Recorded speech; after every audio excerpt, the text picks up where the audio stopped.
here we go with this one. Hi guys, how are you today? My name is Bailey Sarian, and today is Monday, which means it's another episode of Murder, Mystery, and Makeup Monday. Oh my god! What the? I hate this. It's the ghosts. I hate you. Something doesn't want me to do this.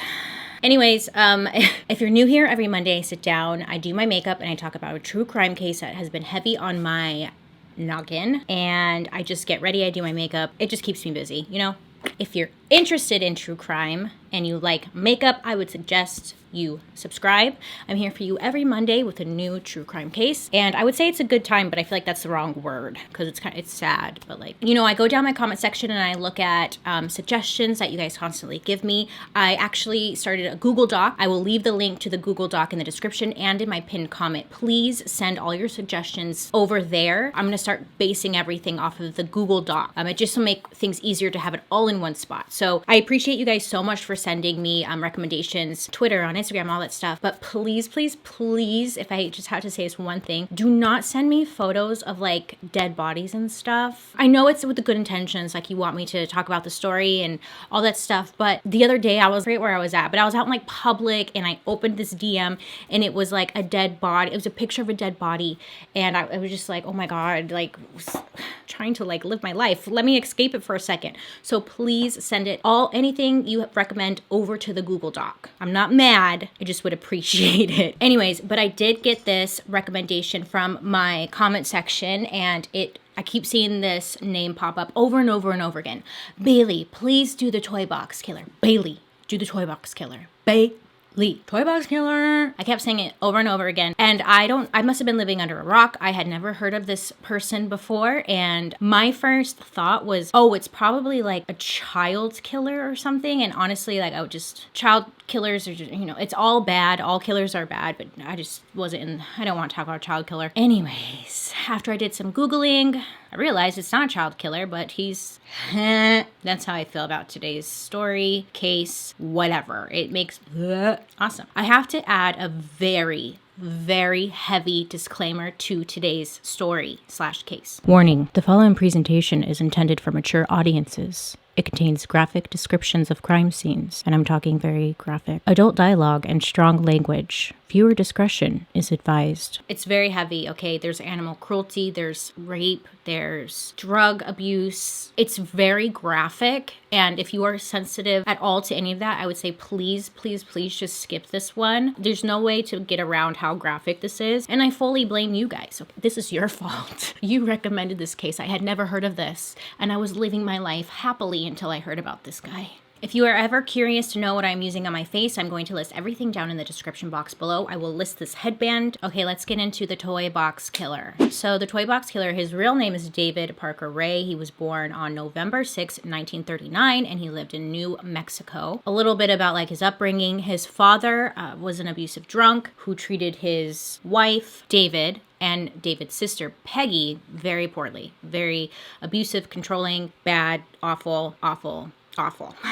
The couple divorced when David was 10, and the three moved to live with grandfather. He had really strict rules, and he expected everyone under the roof to follow them. Failing to follow his rules met with physical, very violent abuse. While his father did not live with them, he visited the family periodically, and when he would visit David, he would give him pornographic magazines, and a lot of them would be pornographic magazines that would show a lot of BDSM, just really intense. There is absolutely 100% nothing wrong with BDSM if you are into it. I am not shaming whatsoever. You are allowed to be into whatever you want sexually.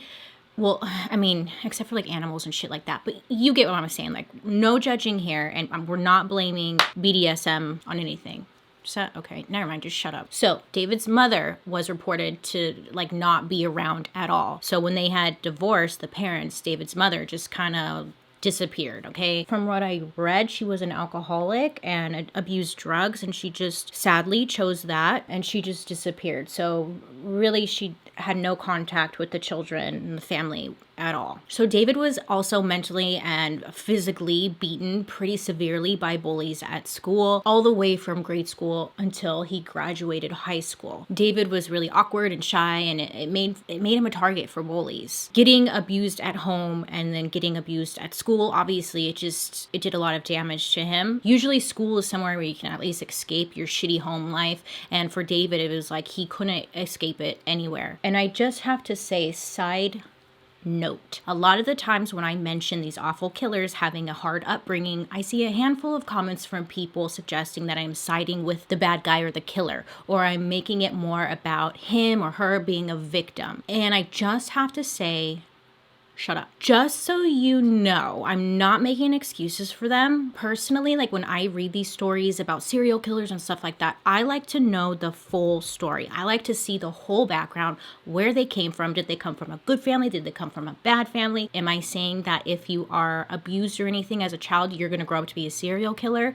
Absolutely 100% not. No. For me personally, I just like to get the full story, and I know some of you guys do as well. So that's why I put it in. I am not trying to make this out to be about the serial killer being the victim. I'm just giving the full story. Okay. So during high school, David began to experiment with drugs and alcohol. During this time of abusing drugs and alcohol is when David began to form a fascination with pornography and then the BDSM. He had like a collection that he kept that his dad had given him over time. This was the 50s and 60s. So it was very different. It was just different. I mean, come on, 50s and 60s it seemed like the most judgmental time to be alive. So Peggy, David's sister, she found a bunch of his pornography, the pretty gnarly stuff. He had photos, he had drawings that David had made, and he was 14 at this time. And again, this was in the 50s and 60s, so this was something just way uncommon. And when she found this, it alarmed her, okay? Like, alarmed her. She was probably like, what the fuck? I have to add some humor to this because this story is so heavy, and if I joke around a lot, look, I have to. It's the only way I can get through this one.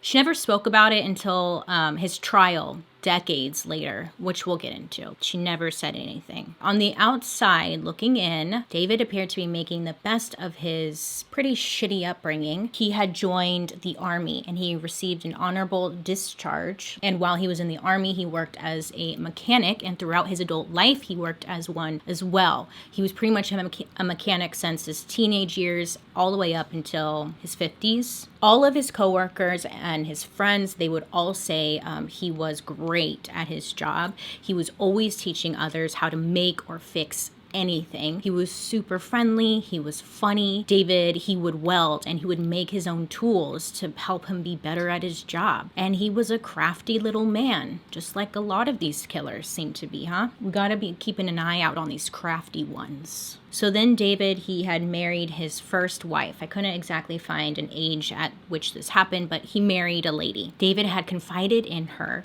that as a teenager, he captured a woman and proceeded to tie her to a tree, and from there tortured and finally killed her. So his first wife, she took it with a grain of salt. She thought he was just suffering from some kind of mental illness, and she really just didn't do anything about it. She would go on to say that he had increasingly disturbing behavior throughout their marriage, and that is eventually what ended their marriage. No idea what this disturbing behavior was. The only thing I could find was that it was disturbing. So I'm not really sure. But the fact, though, that he confided in her about possibly killing somebody, to me, I feel like that would have been like, all right, I'm out.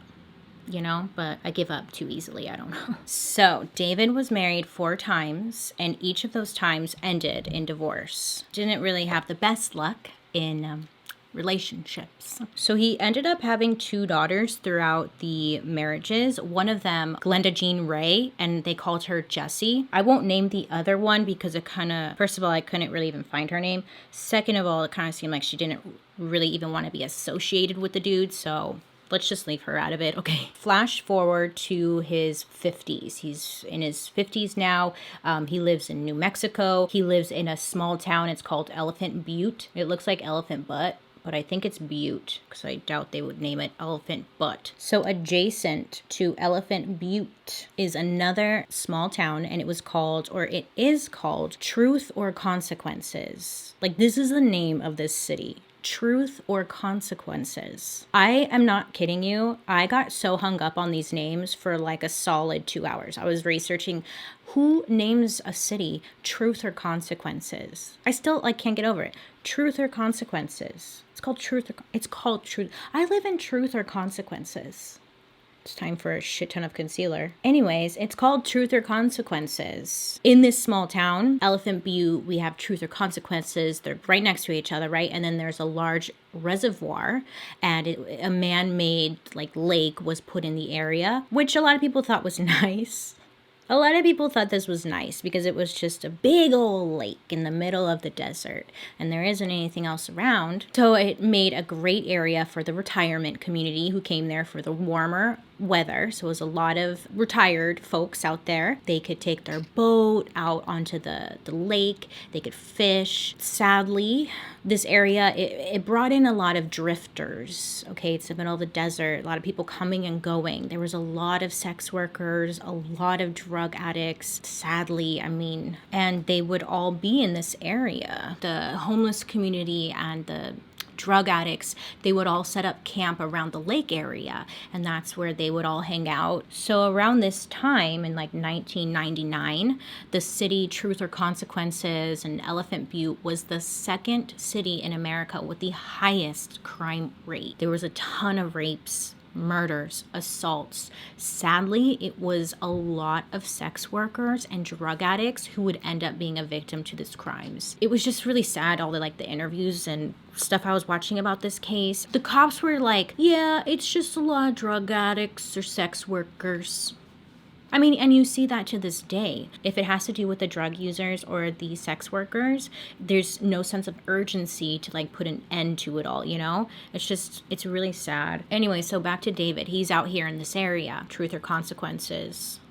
David, he had acquired some savings over the years. He just saved all of his money. He had a new smoking hot girlfriend by his side. Her name was Cindy. He met her at his work, where he worked at the Elephant Butte State Park, and it's the largest state park in New Mexico. And he worked there as a mechanic. He met her while she was doing community service or something at the park, and they just really hit it off and started dating. They lived together in a double-wide mobile home, and there was a lot of land, desert around, not many neighbors. Things were pretty spread out. Everyone was a pretty quiet community. Everyone kept to their own. So David, he decided that it was time to finally fulfill his lifelong dream now that he had all the finances for it. And most importantly, he had a woman by his side who supported his desires and was ready to help him build what would become the ToyBox. Side note, when you're watching a movie and it's got the most random title and you're like, I wonder why they named it that. And then you're watching the movie and then they say the title in the movie and you're like,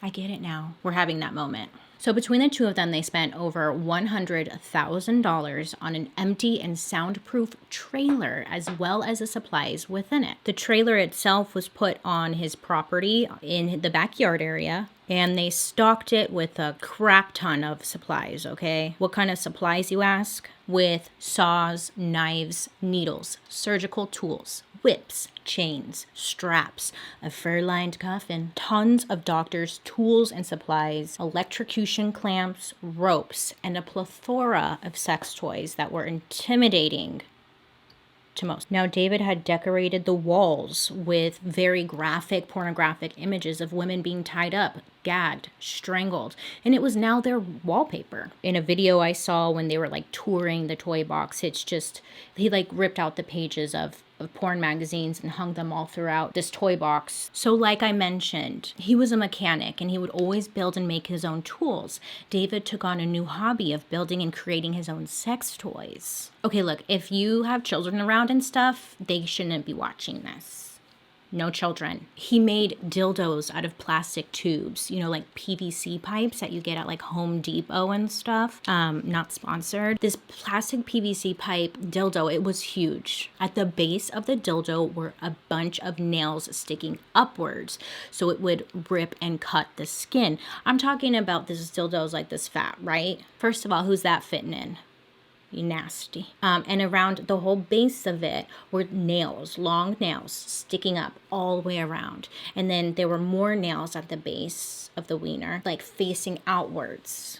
Okay, so this toy, it was obviously not made for pleasure. It was made for pain. He made a couple of different penetration machines where the wiener would just like jab aggressively, which is fine. Again, like I've seen those before, but again, this one was made to create some kind of damage. It was not made for pleasure. There were ankle spreaders, but not just normal ones that are safe. Nay. These ones would keep the legs open to the point where your hips would pop out of place or your muscles would tear. He somehow managed to get a gynecologist chair with the stirrups and shit, and he put that in the center of the room and all his toys around. We've got the pornography all over the walls. He's like, yes, this has been my dream. There was a homemade electrical generator that was used for torture. A mirror was mounted on the ceiling above the gynecologist's chair, so whoever was in the chair could watch.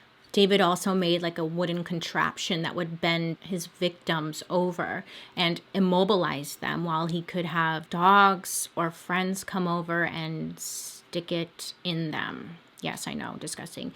This part's really gross too. It was said that David would put gravy into the lower area of whoever was in this contraption, and he would let dogs just go at it.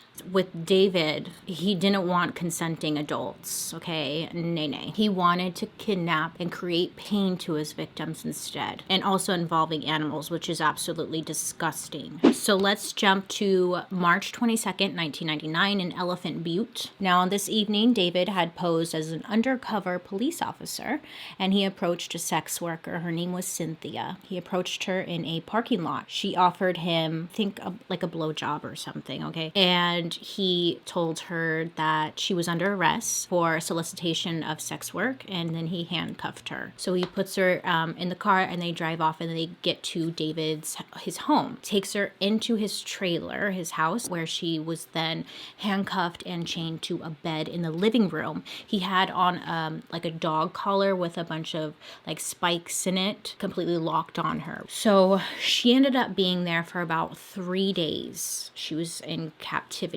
and Cynthia was just like, I've got to get out of here. Okay, she knew she had to get out or she was going to die. So then David, he goes to work, and Cindy, David's girlfriend, is in the house, and she's supposed to supervise, make sure Cynthia isn't getting out. Cindy gets a phone call. Bring, bring, bring. She's like, hey bitch, what's up? And Cynthia is on the bed. She looks over and she sees that Cindy accidentally left the keys to the chains that were on her wrist. The keys were on the table next to the bed. So Cynthia's like, gotta get those keys. So Cindy's on the phone like, yeah, starts walking away, and she walks into the other room. She's on the phone, and Cynthia's like, dude, it's like now or never. So Cynthia somehow manages to like scoot her way over to the table, and she's able to get the keys. So she's kind of struggling. She's kind of like, you know, when there's a lot of adrenaline running through your body, you're shaking, you're not being very quiet. So Cindy's on the phone, and she hears like some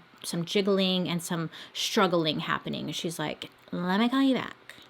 Click. So she goes back to the room, and she sees that Cynthia has gotten the keys, and she's unlocking herself. Cynthia's like, her adrenaline's just pumping. So then Cindy jumps on top of her, is trying to fight her, trying to like pretty much knock her out. Cindy then grabs a lamp that was on the table, and she like knocks it over Cynthia's head. She's trying to knock her unconscious, but Cynthia managed to unlock her chains, free her hands. So then some reason there's an ice pick that was nearby, and Cynthia grabs the ice pick and she stabs Cindy with it. I've read different reports where it was like she stabbed Cindy in like the head above her ear, but then I read somewhere else that she stabbed her in the neck. So she stabbed her somewhere like over here, okay? Stabs the bitch. Once Cindy falls onto the floor, Cynthia just flies out the front door. She's butt naked. She has on the dog collar on her neck, and she's just making a run for it. So she goes down to the main road, and she's yelling, like trying to flag down cars. And she's like, please help me. Like, and sadly, like the people driving, they just didn't want to get involved, okay? They're just driving, and they're like, no. But Cynthia just keeps running. She keeps running to different homes, knocking on the door. People aren't answering. She gets to another home, and some lady answers, brings her in, and they call the police. The police come out there to where Cynthia was. They take her to the hospital for her wounds and whatnot, for her injuries, and the police are questioning her, asking like, what happened? What was going on? And Cynthia told the police everything she could. First, police felt like there wasn't much credibility to Cynthia's story. She was a sex worker. She was also a drug addict. And sadly, police seemed to dismiss a lot of what they claim. Cynthia doesn't know that like the police aren't really taking her seriously, but she's just telling them her whole story. While in the hospital talking to police, Cynthia looks over and she sees a lady walk in, and guess who it is? It's Cindy, the girl that she just stabbed in the neck. So Cynthia starts freaking out. She starts yelling like, that's her, that's the girlfriend, that's her. Then police question Cindy. They go down to the home and they end up like searching the home. So when police officers go into the home, they see like it's a complete mess. They see that there are chains around the bed, also a bucket where Cynthia had told police she was using this bucket as her bathroom. So when police saw this, they knew Cynthia wasn't lying. There were obvious signs of a struggle. There was a broken lamp on the floor, there were chains, there was the bucket of waste, everything that Cynthia had told them. So Cindy and David were both taken into custody for questioning. So then police are like searching the home, and then they go into the backyard, and then that's when they see everything. They go into this trailer and they saw a variety of signs hanging in the toy box. So one was labeled Satan's Den, and then another said the lure of Satanism. The final sign is what makes investigators see Satanism as David's motive in all of this. So right next to the sign that said Satan's Den was a tall tripod with a very pricey RCA camcorder pointing towards the large black gynecologist chair. And then inside they find a business-like clipboard. It was hanging on the wall, and it looked like a roll call list of victims he had kidnapped between 1993 and 1997. It had a ton of dates on this clipboard. For example, it said like February 7th, 1994, and then next to it, it would say 27. And then underneath that, April 16th, 1994, 33. And then the list goes on and on and on with tons of dates and numbers all the way to like 1997. Investigators believe it was a tally mark showing the number of assaults he had committed. So then there was a bulletin board which had photos of his victims in bondage. Some were gagged, hogtied, tied up, and looking to be in pain. He had Polaroid pictures of them, and they were all over. Also on the bulletin board was like a big old note of some set guidelines David had set for himself or maybe for like others. And it said, quote, "A woman will do or say anything to get loose. They will kick, they will scratch, offer money, bite, yell, beg, scream, run, offer sex, threaten, lie, wait for opportunity, standard excuses and sob stories, menstruating, pregnant," and then like it just lists a bunch of excuses the victims may give. Then it goes on to say, quote, "Don't let her get to you. If she's worth taking, she is worth keeping, and she must be subjected to hypnosis before the woman can be safely released. Never trust a chained captive." End quote. So then investigators begin to review this tape that was in the camcorder. They see David is right beside a lady, and she's tied up in this chair, and she's naked, and it's very obvious to them that the lady in the chair wasn't fully awake or aware. She seemed to be really out of it, in and out of consciousness. She did not look to be of someone who could give any type of consent as to what was happening in that moment. Then while they're watching this VHS tape, a voice recording kicks in.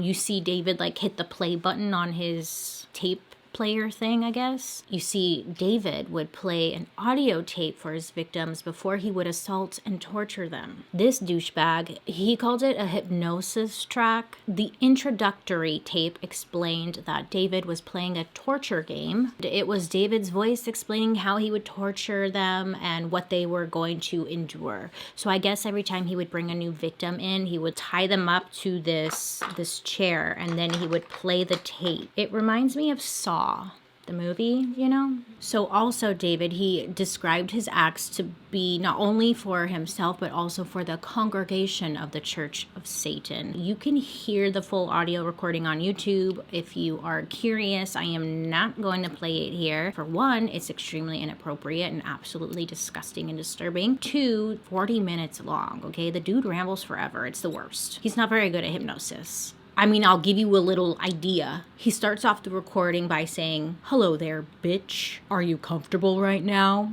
Doubt it." He then goes on to explain like how he's going to stick things in all of the holes, that the body has a lot of holes and I will stick all of them. Throughout the whole recording, he just rambles a lot of like sexual nonsense. He needs like a coloring book or something. I don't know. Then finally you think it's over and it's like, nope. So there's a side B to this hypnosis track. It continues. It goes on forever. And I didn't feel like no hypnosis after listening to it, okay? Anyways, it just further proves that he is a pathetic piece of human garbage. Police are looking at the footage and they're trying to figure out who is this lady in the chair on this recording. They're trying to figure out, do you recognize her? Can anybody recognize this lady? Like, where is she? We want to speak to her. So they send this footage over to the FBI because they see that she has a large tattoo on her calf. They send it to the FBI so they can somehow determine what this tattoo is and hopefully lead them to the victim. And how the FBI is able to make out what this tattoo is insane to me because the footage is so grainy, but they are somehow able to determine what this tattoo is.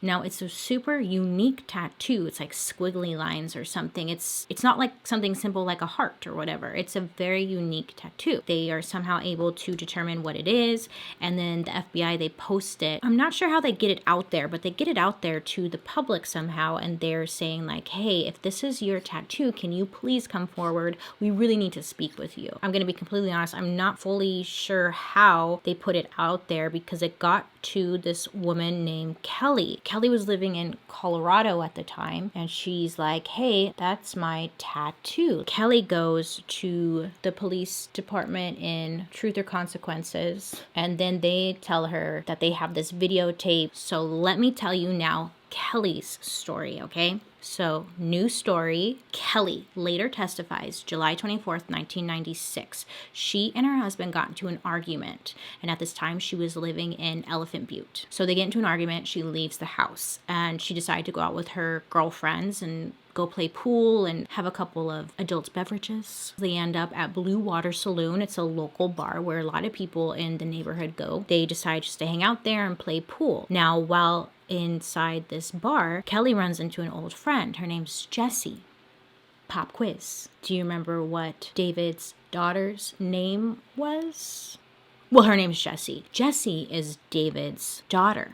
Okay, she's hanging out at this bar too. So Kelly was saying that she had known Jessie for a couple of years. So when Kelly's friends decided to go home for the night, Kelly felt comfortable hanging out with Jessie. Towards the end of the night, Kelly said she was feeling really dizzy, ill, she was feeling sick, and she only had one beer and she needed a ride home. So she asked her friend Jessie, hey, can you give me a ride home? And Jessie's like, sure. Kelly says from that point, she does not remember a damn thing. Okay, nothing. But it is later reported what exactly happened, and it's this. So Jessie, David's daughter, she drugged the beer that Kelly was drinking. And instead of driving her home, she drove Kelly to David's trailer. Once she got there, a dog collar was attached to Kelly, and she was locked up in the toy box. Kelly awoke, and she blacked out several times during the 2 days of torture and drugging. She was being consistently drugged. So he thinks she's dead, and then he he takes her to like the side of the road or something, and he drops her off, Kelly. And then another man finds her. I know this is confusing, but another man finds Kelly, and he ends up actually taking her home, okay? At that time when she was dropped off by the stranger, Kelly's husband believed she was actually cheating on him or had been on a drug binge, and he didn't believe her story at all. She kept saying to her husband that she didn't remember what happened. She was gone for 2 days and she just didn't remember, and he did not believe her. He ended up filing for divorce from Kelly, and then Kelly moved to Colorado. And this was all within like a week time frame. It was very quick. Kelly said in an interview that she kept having nightmares, and these nightmares were like of her being held down or restrained and being like raped or things being inserted in her. And she just thought it was due to like stress. So when she went to go talk to police because of her tattoo, they questioned her, asking if she remembered anything about being at this house, if she knew who the guy was. And then police investigators brought up the VHS tape. She said she didn't know what they were talking about, right? She had no idea. I couldn't even imagine being in her shoes, because police end up like showing her the tape. It eventually led to her remembering everything and like putting all the pieces together, which like made me so sick to my stomach.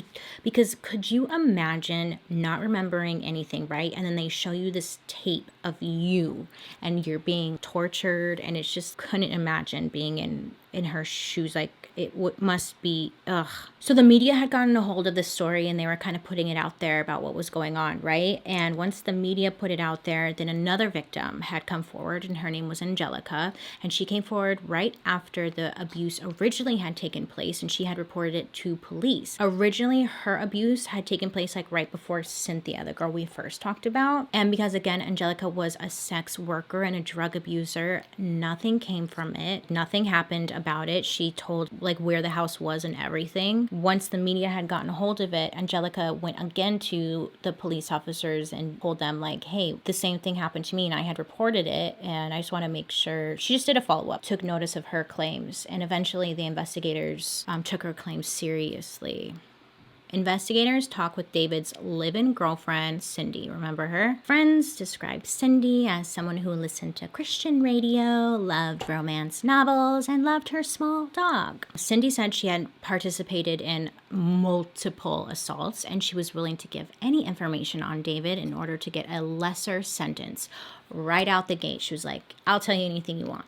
Cindy told investigators that David knew he had been tipped off. He had been tipped off to the FBI because the FBI had come by and they questioned him on his slavery ring. He reassured Cindy that he talked his way out of it and not to worry about it. She does confirm that David was selling women to other sex traffickers. She also said that David viewed women in a sense that he owned them, and when talking about killing his victims, he called them packages. Cindy went on to say that David was a crafty little bitch. David was constantly making his own torture devices and restraints from junk he would find either at work or being like thrown out. She claimed that David took photos of his victims during torture but would burn the photos after a period of time passed, which disappointed investigators since this could have been essential evidence used to identify possible victims. So based off of her accounts given, she said that he killed over 30 people. She explained that David tried to dump a body into the lake, but it had come back up. So then he learned to cut open the stomachs so they would submerge easily into the lake and like stay down. And then over time, he would cut open their stomachs and then fill their stomachs with rocks. And then he would tie them back up with like chicken wire and then throw them into the lake, so then they would stay down as well. So Cindy would go on to say that David had dropped about 7 bodies into the lake. So you would think investigators would then go search the lake, right? Like, okay, she's saying that there's 7 bodies in the lake. Let's go check. No. So investigators said that like the water was too deep or too dark. They also thought about possibly draining the lake completely, but it was too costly and it just never happened. So they did nothing instead. So Cindy was being charged with conspiracy to commit kidnapping, accessory to criminal penetration. She was sentenced to 36 years in prison and only had to serve half of her sentence, which was 19 years. And then she was up for release back in like 2017, I think it was. But I could not find, where is she now? I could not find anything after that. I don't know if she got out. I don't know if she's still in there. I wasn't having much luck finding anything about her. Okay, so now Glenda Jean Ray, aka Jessie, aka David's daughter. Remember her? So she was known in the area to be like a drug dealer, and she was pretty violent as well. She lived with her mother, which was one of David's ex-wives, and had a pretty rocky relationship with her father. Jessie would say that she never knew what was happening to the women that were brought to the toy box. She just assumed that they were being raped but didn't participate in the killing or the rape. Later on said that she was the one that called the FBI, and she gave an anonymous tip saying that her father David was capturing women, sold them in a slavery ring. David would be later on like questioned about this anonymous tip that she had given, but nothing came from it. Remember Kelly? Kelly was the one on the videotape. So when Kelly's accusation of Jessie being the one that drugged her, that's what led to Jessie's arrest, which was April 26, 1999. Jessie, she ended up being charged with kidnapping, criminal sexual penetration, criminal sexual contact, and conspiracy. She was released after only serving 2.5-year sentence, and then she was put on probation for 1 year. Jessie didn't really talk much, so I have no idea, like, we don't know if she was involved more. She probably was, but she's out now. And if she's watching this, sorry girl, like,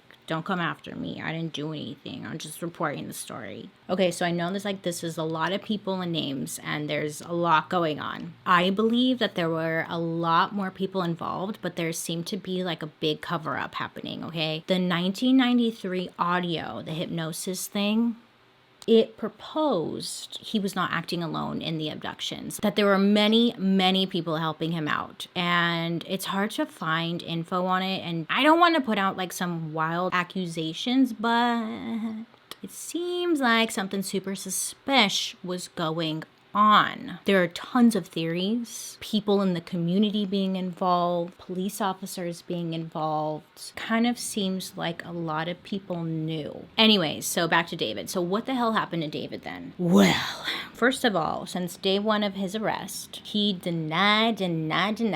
David stated that they were all prostitutes, okay? He was paying them. It was consensual. There was absolutely no raping and killing happening, and they had no proof that there was raping and killing happening because it was all consensual. He showed absolutely no remorse, and he stated that he was the victim here, that these people were making crazy accusations, and how dare they make these accusations. So the courts can only really charge him with 3 cases, although the FBI suspected at least 40 more unknown victims based off of David's journal, which documented the date of the alleged abductions. He also tracked in this journal every victim and procedures performed on them, all in David's handwriting. Despite not having any bodies to use as evidence against David in the trial, the FBI felt they had a very strong case. Also, the ability of David to purchase, design, install, and use such devices on people is proof of both premeditation and lack of insanity. So then in 2001, the courts decided to put him through 3 separate trials, one for each of the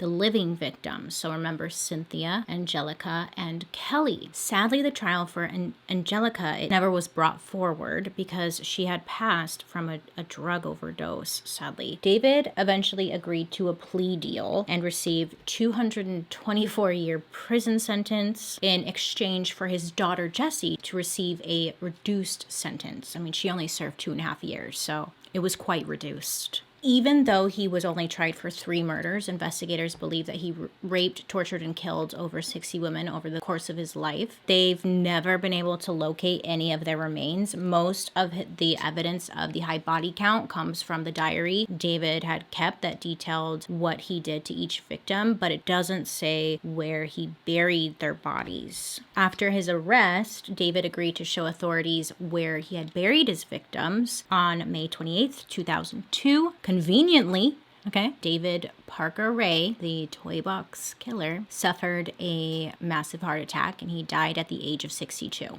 Yeah. If it were not for Cynthia escaping and uncovering what was going on, who knows how long it would have been until anybody would have discovered like what he was doing in there. So some who have followed the case for a long ass time, okay, they suspect unknown victims of David may lie unacknowledged under the New Mexico sands, the reservoir, and the waterways. There's a lot of land out there, a lot of dirt, a lot of nothing. So people could really be anywhere. Also, they could just be in the damn lake that nobody's wanted to search.